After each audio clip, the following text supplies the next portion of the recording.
Bienvenue sur Affermir ma foi, afin de ne plus être un enfant flottant et emporté à tout vent des doctrines par la tromperie des hommes.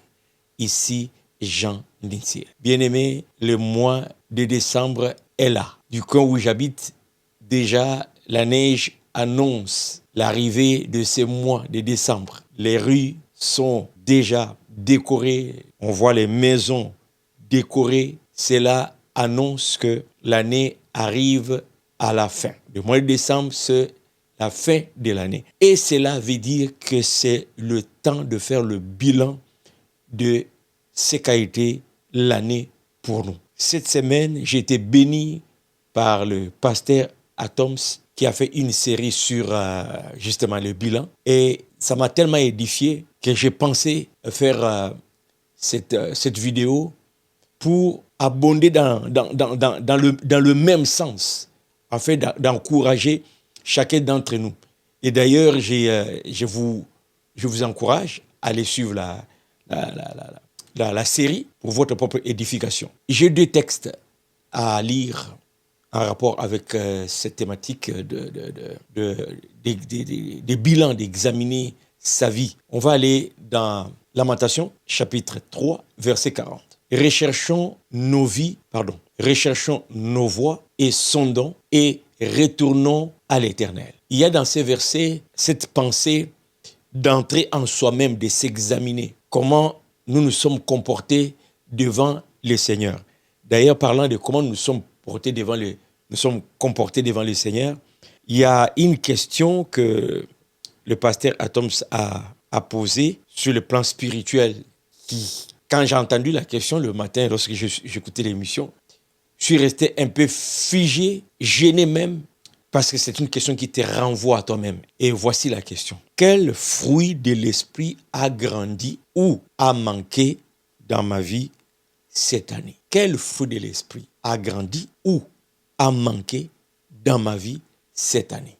Je suis resté là. Pasteur. Le bilan doit être fait. On ne peut pas continuer de vivre sans s'arrêter, examiner comment nous nous sommes comportés depuis la dernière fois. Et c'est ça que le frère nous invite à faire.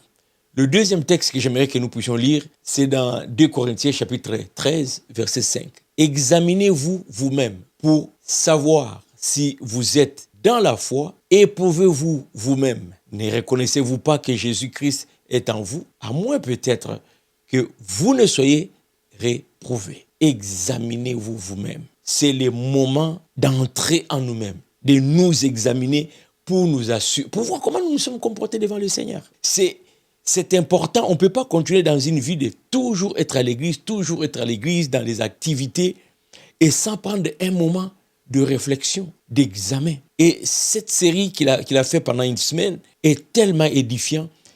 Il suggère de faire le bilan soi-même, de faire le bilan pour le couple, de faire nous qui sommes dans le couple. Il faut faire le bilan. Où est-ce que nous en sommes? Quelle a été notre vie?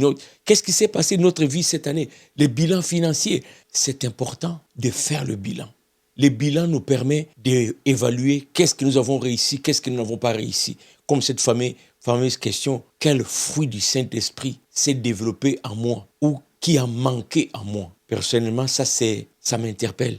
Et j'aimerais prendre le mois de décembre pour me présenter devant le Seigneur et dire, aide-moi. Quel est ce fruit qui s'est développé ou quel est ce fruit qui a manqué en moi? Je vais juste jouer un extrait d'une des vidéos de la série, tout en t'encourageant à aller toi-même vraiment écouter vidéo après vidéo. Et après, votre capacité à voir le fruit de vos efforts. Vous êtes serviteur, vous êtes leader, le Seigneur vous appelle, vous influencez les gens dans différents domaines, vous allez où avec eux? Non, on veut juste faire un ministère, on va juste prier. Pour aller où? Pour aller où? Ça me rappelle, il y a quelques années passées, nous étions en réunion justement d'église, où il fallait faire les bilans. Celui-là parle, j'écoute tout le monde. À un moment donné, je prends la parole. Et là, je dis, j'ai l'impression que nous ne savons pas où est-ce que nous allons. Oh, ça a mis les gens mal à l'aise. Parce que tout le monde avait parlé de, vraiment, ça va bien, nous prions le Seigneur, on est ici chaque vendredi pour l'intercession, dimanche, on est là pour les cultes, le nom de Jésus est prêché, nous chantons. Mais je voyais comment nous étions en train de travailler dans cette église et j'étais convaincu que continuer avec cette façon de faire, ça ne donnera pas un résultat. Il n'y aura pas de changement, ça serait juste dimanche après dimanche, on se sent bien d'être là entre frères et sœurs et puis on réunit les gens. Moi, j'étais de l'équipe du leadership de l'église. Il faut amener les gens quelque part. Et j'avais amené dans cette réunion cette question ou cette préoccupation. Où est-ce que nous allons? Quel plan avons-nous? Malheureusement, la réunion avait mal tourné. Ma question était mal comprise. Et ça donnait... C'était la fin de ma présence dans cette église parce qu'après, là, il n'y avait plus de communion. On refuse de faire le bilan. Vous savez, le bilan, c'est se regarder soi-même et être franc. Et on n'aime pas ça. Mais les deux textes que je viens de vous lire sont tirés de la Bible. Faire le bilan, c'est biblique. S'examiner, c'est biblique. Évaluer, c'est biblique. C'est biblique, bien aimé. Dans notre vie personnelle, dans l'église, dans tout ce que nous faisons, nous devons nous arrêter, nous devons évaluer. C'est biblique. Vraiment, je voulais ici partager cette préoccupation, cette interpellation que le frère, le docteur Atoms nous a amené avec la série sur le bilan, que je vous recommande. Allez sur sa chaîne, sur Teach. Si vous ne connaissez pas, allez juste YouTube, tapez Teach, pasteur ou docteur Atoms, ça va sortir. Ou encore, vous allez directement sur le site de EMCI et vous allez voir toute la série est là. Vraiment, pour ce mois de décembre, je vous encourage à l'écouter.